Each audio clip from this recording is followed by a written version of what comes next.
Hey, y'all know what time it is. It's time to fly the W, baby. Welcome to the Wrigleyville South podcast. I am Chad. Cubs win again. 2-0 start to the season. A 9-0 victory over the division rival Milwaukee Brewers. The team that's expected to win the division by damn near everyone. Well, the Cubs got it done. Let's get it.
Let's go.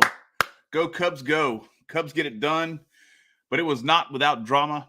9-0, the Cubs win.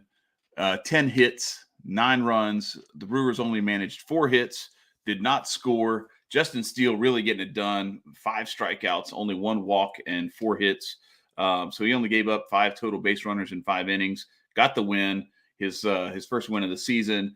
And we even got to see Ethan Roberts late in the game make his major league debut. That was a beautiful thing. But a few things of note here. First and foremost is the let's hang on. Let's hear what Rossi has to say. Kind of policing itself, and it wasn't really on my radar with the first pitch slider. With strike one getting ahead, and then one in, and just like he lost a couple of them. They're getting X-rays right now. I think everything's pointing to for the good. Talking about Ian Happ getting hit on the knee. Hit him right on top of the kneecap. Contreras got hit. He's been hit several times by the Brewers, and Ian Happ got hit on the knee, and it was pretty bad. Hopefully he's okay. So the Cubs hit Andrew McCutchen, and the bench is cleared. Some really good. They hit our guys like 8 times in 2 games. We hit one guy that now they're all pissed off like little bitches. Come on now. That's super positive from my standpoint. Yeah. Take care of your bench, Craig Counsell. Yeah, you want to keep coming after Contreras. We got a baseball in our hands too when we're on the mound. So.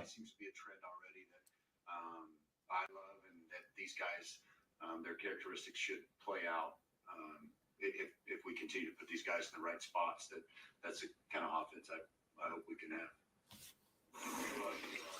Yeah, so we got to see a pretty interesting situation go down where so Wilson Contreras has been hit several times. We've seen benches clear before with these two teams where Wilson gets beamed, and today he just had enough. And they hit him again. They kept buzzing him high and tight, kept coming after him. I don't know what Craig Counsell is instructing his pitchers to do, but they continue to, if not hit Wilson Contreras, come really, really close, up and in on him, up towards his head, up towards his shoulders, up towards that lead elbow, and he had enough. And so I'm pretty sure he and Rossi had a conversation in the dugout. They went over like, look, this shit is not going to stand anymore. I don't know what their plans were before Ian Happ got hit, but then here we go again. Ian Happ gets hit, gets clipped right on the kneecap, and he goes down. They're X-raying, checking. Everything looks like it's okay, but that was a pretty scary moment there. And Ian Happ has been on fire. And so, if you can't get him out, I guess you got to throw at their knees like a bunch of punks. We've seen this before. Mike Matheny with the Cardinals had the same thing. What did Joe Madden say? He said, "We don't start this stuff, but we will finish it." And Rossi, cut from that same cloth, under Madden's tutelage during that era, he put a stop to it. Andrew McCutchen comes up in the 8th or maybe the top of the 9th inning, and he gets plunked. Now, here's the thing. Nothing dirty about this. They hit him right midsection, like just went right at him, hit him in the hip, right in his lower back, right in his rear end, right in that area. This isn't coming up after his chin, after his elbow, up towards his cheek, eyeballs, or anything like that. This is the way you're supposed to handle your business when it comes to this sort of thing. I don't know what counsel has going on in that dugout, in that clubhouse, but it's got to stop. And if the Cubs are going to have to put a stop to it, then that's what's going to have to happen. What's ironic about this is they ejected Keegan Thompson for intentionally throwing it at McCutchen. The bench is cleared. The Brewers are acting like this is the worst thing that's ever happened in the history of baseball. Meanwhile, the Cubs are like, well, y'all hit we've gotten like 8 hit batters in the last 2 games. I'm going to pull it up actually to see what the real numbers are, because it's been pretty despicable these last couple of games. And I'm not even trying to say that they're all intentional, but at a certain point, all right, so Madrigal got hit, Contreras got hit, Happ got hit today. That's 3. And I think we had 3 or 4 on Thursday. Wait, let me hang on. Let me pull that one up. Because I know Contreras got hit on Thursday as well, and he was starting to get pissed off at that point. Okay, so no, it was just the one with Contreras. So they hit our guys 4 times. It felt like more than that because they kept buzzing the tower on Contreras, and he's getting out of the way. And they almost hit us with a couple other guys, a couple of other times. So here's what's happening. The Cubs are just taking this into their own hands, and they're saying, all right, if y'all aren't going to police this, if the umpires aren't going to step in and do anything about this, then we're going to take matters into our own hands, because we are not going to let our guys just get routinely beaned and have this brush them off the plate and put their health at risk with no repercussions. There will be repercussions. If not from the officiating crew, it's going to come from us. So that's what went down. And we're going to get into a little bit more depth on that in just a second. But first, I want to go into Seiya Suzuki. Konnichiwa to all of our Japanese contingent. Welcome aboard. Seiya Suzuki got his first RBI today, his first career RBI. And then he for good measure, knocked in a couple more. So that was pretty beautiful. Seiya Suzuki with 3 RBI today. He had a sac fly, was walked with the bases loaded to knock in another run, and then actually had a little bloop single. And we are going to see that first one, that sac fly, and then the bloop single. And here we go. 2-2.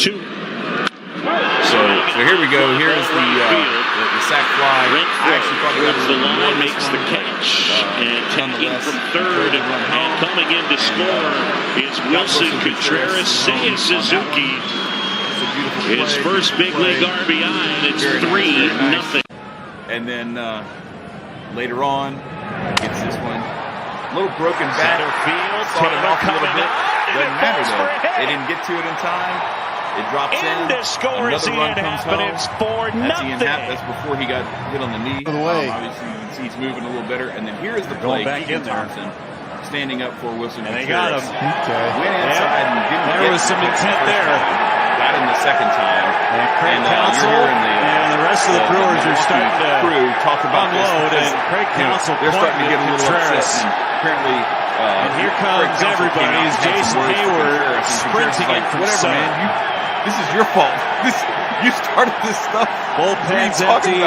Don't come at me. A lot of chatter getting all salty. I don't know on that first base line. Well, you know it's coming. Stay hitting people At some point. especially going after. It started last year. All the time. And I think McCutchen was good with it. Like, he was like, I get it. Like, this is how you're supposed to handle this stuff. I don't think he was even upset about it. It was just it was a clean hit.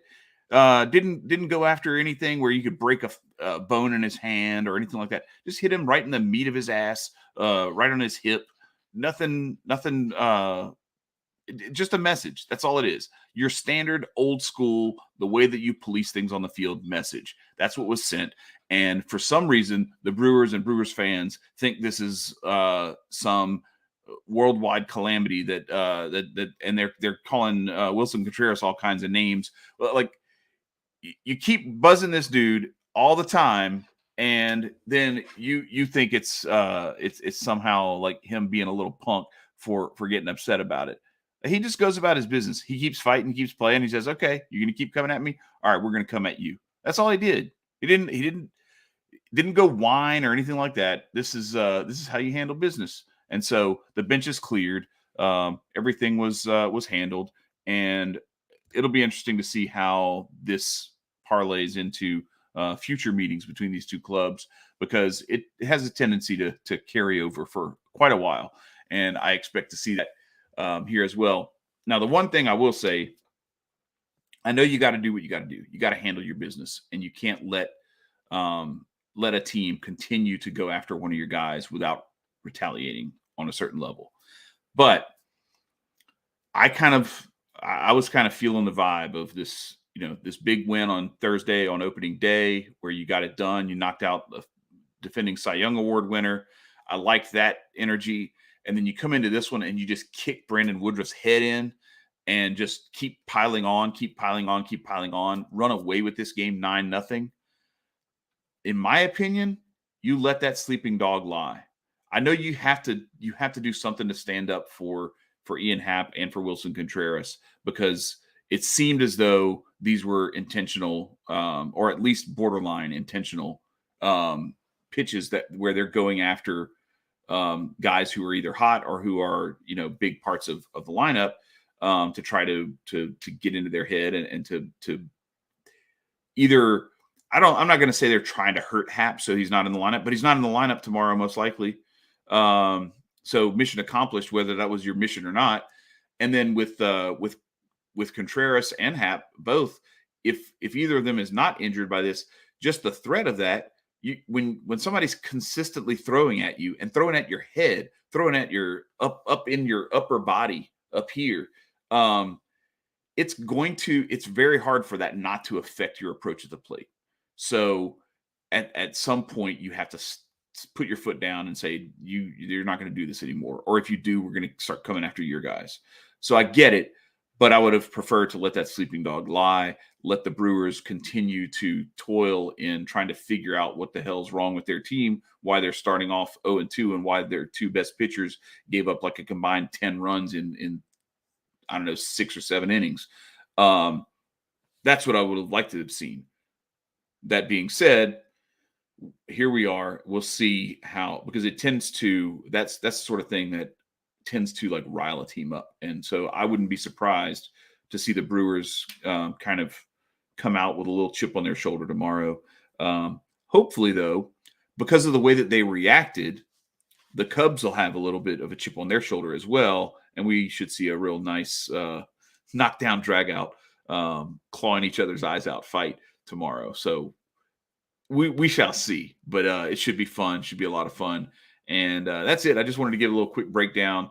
Justin Steele really pitched his butt off today, and Keegan Thompson was doing really well before before the infamous ejection occurred, and they really did a good job. They had hits all up and down the lineup. It was a great day all around for the Cubs, because they put pressure on early and they kept applying pressure. Ian Happ was 2 for 3, had 2 ribbies, a walk, and 3 runs scored. Seiya Suzuki had 3 RBIs with a walk and a hit, and also that sac fly. Did strike out twice. That's 3 strikeouts so far this year. I still see him struggling a little bit with recognizing curveball spin. So we'll see how he continues to adjust and make those improvements. Wisdom almost got one. Like it went to the wall, and I really thought he had gotten it all. But he also had 2 ribbies, including a knock. And let's see who else had a good day today. Oh, Frank Schwindel, 2 for 4 with a run and an RBI and a walk. And Daniel Ortega had a double and scored later on that. Also had a walk and scored when he was on base there. So good game all the way around for the Cubs. Didn't really have to work the bullpen, the high leverage guys today, but you got to see Justin Steele and Keegan Thompson, and that could be something that we see going forward, where they kind of tag team that start in that spot in the rotation, because between those 2 guys, you can get to the 8th, 9th inning with no problem, because they're both long arms.